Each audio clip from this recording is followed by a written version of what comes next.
Bienvenue dans Sargal, grand. Très heureux d'être là. Grand, aujourd'hui, tu vois, pour moi, c'est toujours difficile, je te le dis, parce que pour moi, chaque jour, je dois te rendre hommage. Parce que dès mon premier album, tu as soutenu la carrière. Et nous, en tant que fans, on a grandi avec ta musique. Et je pense que tous les Sénégalais, quelque part, en tout cas de notre génération, ont grandi avec ta musique. Ou bien ceux de ton âge ont accompagné ta musique. Ou bien tu les as accompagnés. Donc pour nous, c'est un devoir de te rendre hommage. Et aujourd'hui, on va essayer de le faire en musique avec un de tes titres. Mais avant tout ça, on aimerait savoir, Omar Pène a commencé la musique en quelle année exactement? Exactement dans un orchestre, effectivement. C'était en 1972. J'avais 3 ans. J'étais au cadre orchestra. Cadre. Cadre orchestra de Cheikh Diagne. Okay. Donc c'est Baïla Diagne qui était bassiste de cet orchestre à l'époque, qui m'a amené là-bas. Okay. En fait, au début, j'étais très réticent, parce que pour moi, c'était juste le fait de m'amuser, quoi. Parce que moi, j'avais opté, dès mon plus jeune âge, à être footballeur, encore une fois. Mais comme Baïlo a insisté, et mes amis m'ont encouragé, n'est-ce pas? Parce qu'ils me disaient, écoute, dans le quartier, il y a plein de footballeurs, mais on n'a pas encore de musiciens. Et comme je jouais avec Bob Sen tous les soirs. Le bassiste. Ouais. À Diarlé, à Derklé. Il y avait un coin de rue où on se réunissait tous les après-midi. Non, c'était juste dans un carrefour là qu'on appelait Diarlé, parce que tout le monde se retrouvait là-bas à partir de 18h. Okay. Donc à la limite, c'est ça, quoi. Okay. Bon, voilà. Donc pour être bref, je crois que j'ai débuté au cadre orchestra en 72. Mais Légui, pourquoi dans votre musique, parce qu'il y avait beaucoup de courants, mais vous, votre musique était beaucoup plus, vous étiez plus dans la recherche, parce qu'on sentait déjà très tôt des notes de jazz dans votre musique. C'était important d'avoir des arrangements pointus. C'était quoi le choix de faire ces arrangements pointus, ces notes de jazz que vous amenez dans la musique populaire? Est-ce que vous aviez opté pour le mbalax ou bien pour une autre musique? Et si oui, comment vous l'appeliez, votre musique? Et vous savez, à l'époque, je crois que ça, c'est avec l'avènement du Super Diamono, justement. Parce que quand les autres musiciens ont rejoint le groupe tels que Pape Bass, Lap, Bob, on était à Dieuppeul chez Baïlo. Mais avant ça, quand même, on a été à l'intérieur du Sénégal, c'est-à-dire on a été au Sine Saloum, on a été en Casamance, on a été en Gambie, rien que pour faire des recherches sur le plan rythmique. Parce qu'en fait, il nous fallait quand même essayer d'aller visiter le Sénégal en profondeur, encore une fois. Essayer de nous imprégner, n'est-ce pas, de ces différents rythmes qui composent les ethnies, qui composent, encore une fois, notre patrimoine culturel. Immensément riche. Et comme on dit, c'est le rythme qui caractérise la musique. Et comme nous, on écoutait la musique plutôt anglo-saxonne, encore une fois. On écoutait du reggae, du jazz, encore une fois. Et puis, une musique qui nous venait d'ailleurs, encore une fois. Donc, on était un peu à l'écart de ce qui se faisait à l'époque. Parce qu'à l'époque, c'était plutôt rebelle, quand même. Ouais, quand même. Une tendance beaucoup plus afro-cubaine, quoi. Okay. Encore une fois. Nous, on était plutôt jazzy, plutôt une musique beaucoup plus engagée, encore une fois, avec des paroles à l'époque. Oh, ouais. Donc, d'ailleurs, on nous considérait comme des marginaux. On ne passait même pas à la radio, tellement que c'était trop compliqué. Ah oui, justement, c'était difficile pour nous à l'époque. Bon, mais nous, ce n'était pas notre problème. Nous, on était quand même dans notre cocon, quoi, dans ce que nous voulions faire, encore une fois. Et bon, c'est à partir de cet instant-là, dès qu'on est revenu à Dakar, avec avec ce bagage rythmique, toutes ces influences. voilà, que nous avions, on a commencé à travailler. Et là, on s'est dit que nous, on fait de l'afro-feeling music. Pourquoi afro-feeling music? Parce que, bon, encore une fois, on était un peu plus jazzy, encore une fois, et comme c'était beaucoup plus improvisé.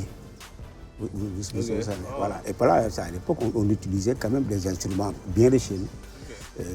Le sabar, on a introduit le sabar avec l'avènement de Aziz Seck. Donc voilà, et on faisait des recherches par rapport à tout ce qu'on a appris, n'est-ce pas, dans ces différentes régions-là. Donc on était porté vers le Ndiouk Serer, vers le Djambadong, encore une fois, parce qu'on a fait la Casamance. Encore une fois. Mais j'ai remarqué que beaucoup de groupes de l'époque sont allés, je sais que les Khalam sont restés longtemps un peu dans la zone Manding, vers Sédhiou. Ils ont beaucoup puisé là-bas. Je sais que l'orchestre Baba Poussi a beaucoup puisé dans le Pakao, dans le Sédhiou. Effectivement. Bon, nous, on était plutôt portés vers ce qui est Sine Saloum, Serer encore une fois, parce que bon, avec Alema Faye, quand même, qui était un musicien très rythmé, encore une fois, qui a ce genre d'influence-là. Et qui a amené d'ailleurs ce jeu dans le clavier, dans le marimba. Exactement, justement. Donc nous, on faisait une sorte de symbiose, quoi qu'on peut dire. En tout cas, il fallait qu'on s'y retrouve. Mais gars, Yen, vous êtes rythmique, mais vous avez introduit quand même le marimba longtemps après les autres. Comme si vous refusiez Vous avez eu votre rythme. Il y a le rythme Diamono. Il y a la vibe Diamono. Mais le marimba n'est pas rentré tôt, aussitôt que les autres qui en ont mis plein et qui ont surchargé. Vous savez, parce que bon, déjà, Alema Faye utilisait le marimba. C'est le créateur. Encore une fois. Et personne beaucoup de gens ne comprenaient pas, quoi. Bon, donc, dans le morceau Admandiaï. Voilà. C'est l'intro, là. Voilà, du tout. Mais pour nous, ce qui était le plus important, il nous fallait quand même créer le style Diamono. Un cachet, n'est-ce pas, qui correspond à ce qu'on était, quoi, encore une fois, à cette époque-là, justement. Et on était en train parce que je me rappelle même, à l'époque, on avait des amis qui venaient assister à nos répétitions chez Bailo. Ils nous disaient, mais écoutez, franchement, votre musique là, personne ne comprend et ça ne va jamais marcher. Vraiment, ça ne va jamais marcher. Est-ce que vous ne pouvez pas faire comme les autres? Encore une fois, mais personne ne comprend ce que vous faites là. Du jazz, hein, voilà. Qu'on peine nous chanter le paysan, l'âme. Encore une fois, bon, voilà. Voilà, ils chantent Nkrumah, Nelson Mandela. Mais pourquoi vous êtes des révolutionnaires ou quoi? Bon, voilà. Mais nous, voilà, c'est ce qu'on voulait faire. Encore une fois. Mais finalement, on ne tenait pas compte de ce que les gens disaient. Nous, on faisait quand même ce que nous sentions à l'époque. Parce qu'on s'est dit que c'est ça qu'il faut. Encore une fois, nous sommes chez nous. Encore une fois, on fait quelque chose qui nous représente encore une fois. Nous avons une identité culturelle à vraiment défendre. Et comme on a fait des recherches, on n'est pas allé visiter le Sénégal, tout le Sénégal, pour revenir quand même laisser ça dans les tiroirs. Il fallait qu'on exploite cela. Donc c'est ça qui a fait que le Super Diamono est devenu le groupe tel que tout le monde le connaît. Il est devenu une institution et même les gens, le public de Diamono est différent des autres publics. Vous avez créé un esprit Diamono. Comment tu pourrais définir l'esprit Diamono?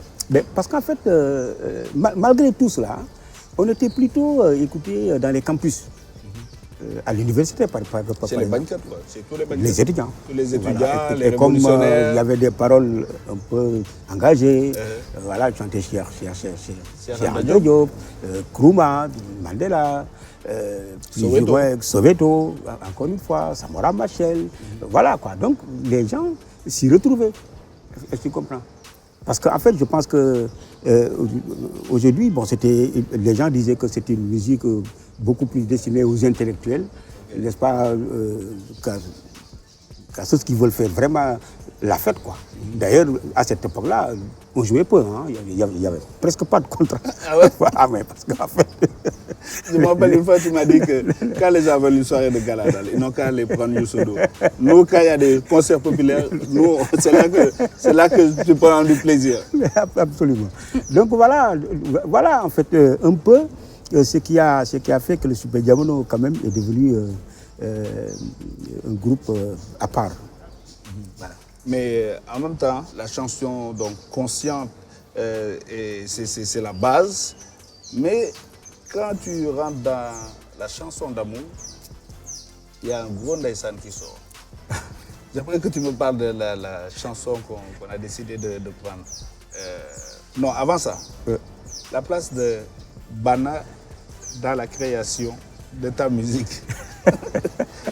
Parce qu'il y a beaucoup de chansons que tu dédies à ton épouse, Bana, que nous saluons. Légui, explique-moi la place dans ta musique. Non, mais gars, c'est important. Parce qu'il y a beaucoup de Ndeysaan. Ça, comment Ndeysaan Non, parce que comme on dit, tout ce qui vient du cœur va droit au cœur. Et je me rappelais très bien une fois, tu as essayé de me titiller, hein? ça fait très longtemps. Et tu as dit à l'époque, bon, on me l'a rapporté, quelqu'un veut me dire, mais il y a Awadi qui a dit que Omar Pène, il chante Ndanan et Bana. Ah, c'est les deux mots. Voilà. C'est les deux mots qui reviennent le plus. Voilà. Donc voilà. Voilà. Et dans beaucoup de morceaux, ça va bien. Voilà. Écoute. Bon. Donc, moi, je me dis que, bon, écoute, c'est par rapport à un vécu aussi, quoi. Okay. Parce que, bon, à l'époque, c'était pas le Pérou, quoi. Franchement. Donc, c'était extrêmement difficile. Donc, voilà, et on a fait un chemin, quand même, parsemé d'embûches. Je crois que, mais on a su, quand même, déjouer tous les plans. Justement, et ça, je crois que c'est quelque chose qui a marqué, quoi. Encore une fois. Et quand on chante l'amour, véritable, quoi, je crois qu'il y a toujours une source, encore une fois. Et ça, je crois que pour l'avoir vécu, je me dis que, bon, peut-être que ça m'a beaucoup servi. Ça m'a beaucoup servi parce que c'est une source intarissable d'inspiration. Quand on chante l'amour et qu'on a une certaine trajectoire, je crois que ça aussi, ça peut aider. Parce qu'il y a du vrai dans ce qu'on dit et c'est très inspirant. D'autant plus que le titre dont vous avez fait allusion tantôt, Ray Mounelao, alors j'ai pris comme exemple un vécu, mais en fin de compte, je me suis dit que, mais écoutez, déjà avant de marier une femme, je crois qu'il y a un parcours, quoi. Hein? On commence déjà par la connaître, et ainsi de suite. Donc, c'est ce que j'appelle le parcours du combattant. Mais voilà. Alors, une fois que c'est réglé, vous êtes marié et tout, il y a des gens qui oublient cela et qui considèrent la femme comme un punching ball. Oh. Voilà. Donc, c'est ça que je dénonce, les violences faites aux femmes. Pour arriver à ça, quoi, justement. Je dis, mais pourquoi? Pourquoi pendant tout ce temps-là, tu cours derrière une femme, voilà, c'est la croix et la bannière, et une fois que le problème est réglé, vous êtes mariés, au lieu de la chérir, n'est-ce pas, vraiment de la considérer comme quelque chose qui a vraiment son importance, encore une fois, on donne des coups de poing ou quelque chose de genre, bon voilà, ça c'est pas normal. Et c'est ça que j'ai voulu dénoncer. Et c'est comme ça que j'ai appelé le morceau Ray Mounelao. Voilà, c'est ça le problème. Au lieu de frapper, mais franchement, il y a beaucoup plus de tendresse que la femme a besoin de tendresse. Et abat la violence, quoi, encore une fois. Ah, regarde, ça veut dire que notre grand est romantique. Dès que tu es sur le grand banquet, c'est un grand romantique. En tout cas, la scène, c'est par là. Et je pense que nos musiciens sont en train de travailler quelque chose pour toi. Okay. Donc, dans quelques minutes, tu vas pouvoir découvrir ce qu'ils ont préparé pour toi. Ok, d'accord. Ils ont essayé de reprendre ton titre Ray Mounelao. Je ne sais pas maintenant comment toi tu vas le vivre. On a essayé. Ce n'est pas un titre facile parce qu'il y a beaucoup d'arrangements. Qui a créé ce titre? dans la musique? Tu as travaillé avec quels sont les musiciens qui ont travaillé les arrangements? Comme il y a plusieurs versions, je crois que c'était autant de Dembélé. Je parle sous le... Il n'y avait pas une version avec les Silla où il y avait des cuivres? Si, mais ça c'était avec... sinon, je l'ai repris dans un album tout récent, c'est Dame ou dans l'album Absurde. Voilà, c'est ça. C'était avec Ousmane Sow, Dembélé, Doudou Konaré et autres là. Mes premières versions, c'est ça? La première version, c'était ça, non? Je crois. Raymond Ello, c'est pas plus vieux? C'est plus vieux. C'est-à-dire que c'est un titre qui s'appelait Kanlaïsei. Et Kanlaïsei, c'était l'ancien Diamono. C'était avec les Baïla, les Adama Faye et autres quoi. Les Baïla, c'était l'ancien Diamono. L'ancien Diamono, il y avait qui? Il y avait l'ancien Diamono, il y avait Grand Bass, il y avait Baïla Diagne, il y avait Baïla, il y avait Adama Faye, il y avait quoi, Gabi Lima. Voilà, il y avait ni Lapin, ni Bobsen, ni ceux qui sont venus après. Hein. Moi, j'étais le plus jeune, j'avais quoi? J'avais 20 ans. Hein. C'était dans ces eaux-là. Wow. Je crois. Donc, ça, c'était l'orchestre de 1975. Voilà. 75. Voilà, c'est ça. 6 ans. Tu avais 6 ans. C'est compliqué. C'est compliqué. En tout cas, le band Made in Africa a essayé de te rendre hommage et rendre hommage à la femme et à la femme de ta vie. Et donc, ça va être spécialement pour elle qu'on va essayer de vous rendre hommage à elle et à toi. D'accord. Ça fera énormément plaisir, franchement. Et en passant à toutes les femmes, parce qu'en fait, je crois que la femme a besoin de cela, quoi, sincèrement. Elle a besoin de tendresse, surtout. Et puis, il faut bien s'en occuper, quoi. Il ne faut pas laisser les femmes comme des punching balls. En tout cas, moi, je suis contre, n'est-ce pas, le fait qu'on soit violent avec nos épouses. Il faut les chérir, les gâter, comme on dit. Voilà. Ok.